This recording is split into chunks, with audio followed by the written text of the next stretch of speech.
it's actually got a tensile elastic limit as well, which we have to consider. When we look at the stress concentration factor from memory, there's an elastic limit. Well, but essentially, if we're starting to get close to the essentially the design factor takes into consideration the stress concentration factor, which is the sheet that we're looking at now. It's not only the stress concentration factor, it's not only factored by the change in section, it's also a factor of the type of loading it'll be subjected to. Is it impact, basically? Yeah. And also, with a material, you can't go anywhere near the ultimate tensile strength because it becomes plastic, and failure of plastic is about as catastrophic as complete failure, really. Yield strength, almost. We have to consider maximum operating allowables. This is ultimate. Yeah, the tensile elastic limit is what we need to know, I think. So. Yeah, okay. So is that the yield strength? Yeah. I think so. Yeah. I'm sure that. Elastic limit miles still. 275. See, we haven't even considered all the others and aware of that. So 2.75 times 10 to the 8, yeah?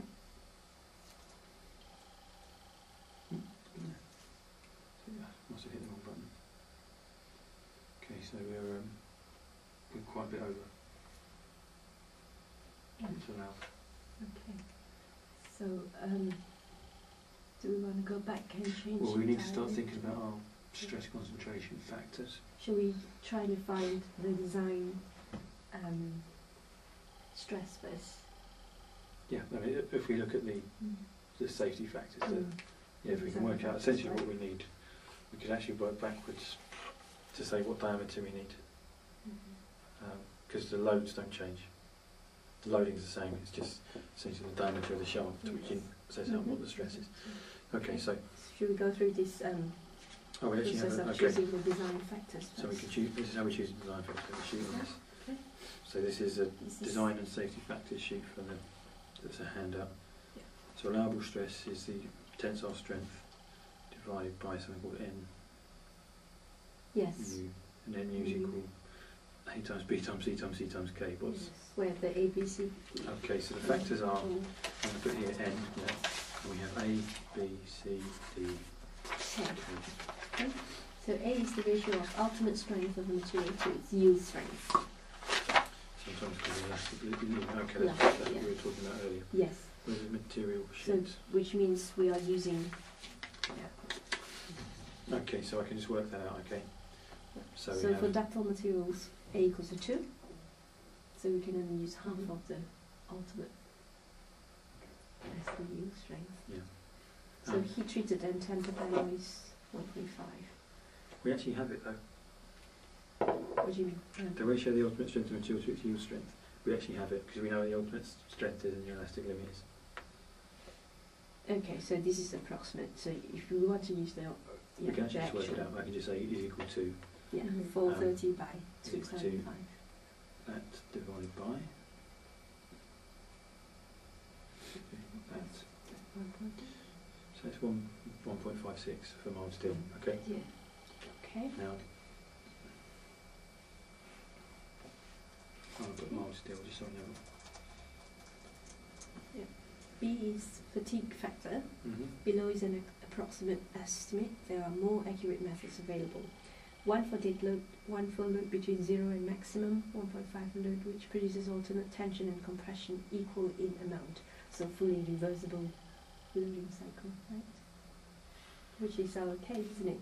For shaft. Well, if we have the bending, because it's bending and rotating, it will essentially one point will be a sinusoidal variation. Plus minus. Plus minus. Yeah. I mean, there'll be some consistent tensile, torsional stress load in there, of course. But this is essentially because it's bending and it's rotating.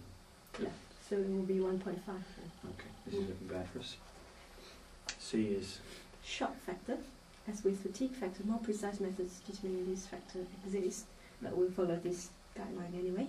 It depends on manner in which the load is applied. So C equals to 1 for load gradually applied, 2 for suddenly applied. So I guess in our case it's not an impact load. You can assume 1. 1, I think, yeah. It's not an impact load. So Should we you go do back D first, yeah. Factor of safety or uncertainty factor and real safety factor. If all the other factors are properly computed and provided for, the design factor made equal to their product, the member will still have no margin of safety to allow for an expected variation in load or material quality. It will be on the point of failure.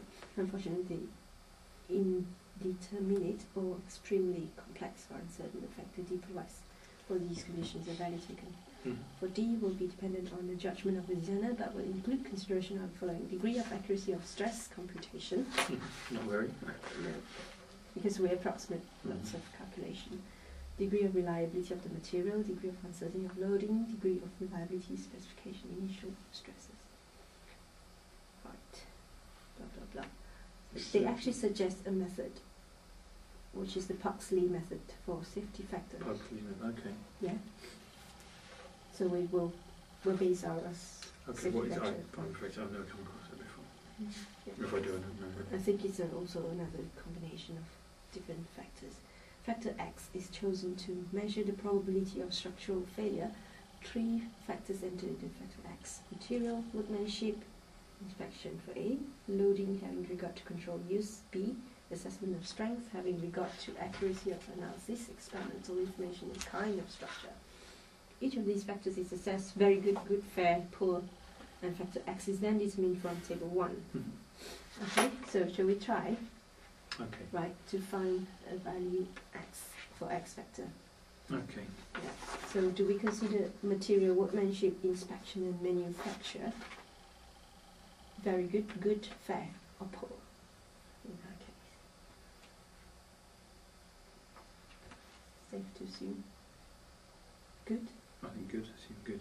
Yeah. So okay, if we take A as good, Mm-hmm. B is loading with regard to control and use. Good also, because there's nothing to Yeah. go wrong with the. We don't know anything about that. But it's not likely. Just put an assumption as good. It's good. So if it's good Rather than and very good, Yeah. we have 1.75. So it's A equals good, B equals good, and what does C equal? C, you've chosen A equals good to get this overall column. Right. Overall So C is assessment of strength having regard to accuracy of Oh no, analysis. oh dear. Experimental information, kind of structure, assessment Well, of we've strength. been quite crude in our calculations. So should we go for I think just fair, because we've looked at it. fair? Yeah, 1.95. 1.95, okay. Subject to revision. K is stress We concentration. need to factor Y first, Oh, sorry. because is it's that a not the whole combination thing? of Oh, X okay. and Y, I think. Yeah. So we have to start 1.95 in an empty cell. So remember That's good. that. Y equals function of danger to personnel and economic considerations. Okay. Danger or economic considerations. So factor Y is chosen from table 2. The factor of safety recommended is the product of X and W values. Y, I think. This. Yeah, I think. So W. It is suggested that if X is greater than 2.5, which is not right in our case, it's 1.95. So it may be advisable to review design conditions. So we're fine, but we need Y. Not followed. Okay, so D, danger to personnel. Serious? I Not don't serious? know. Very serious? Depends. Is this enclosed? Is this? Serious? Just So I'm. so many people operating within the things. It's not specified. I think not serious. So not serious, Not and serious. E is economic consideration.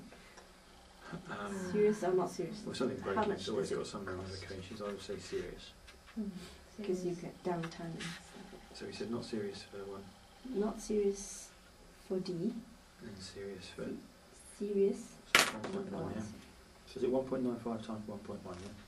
Yeah. Yes.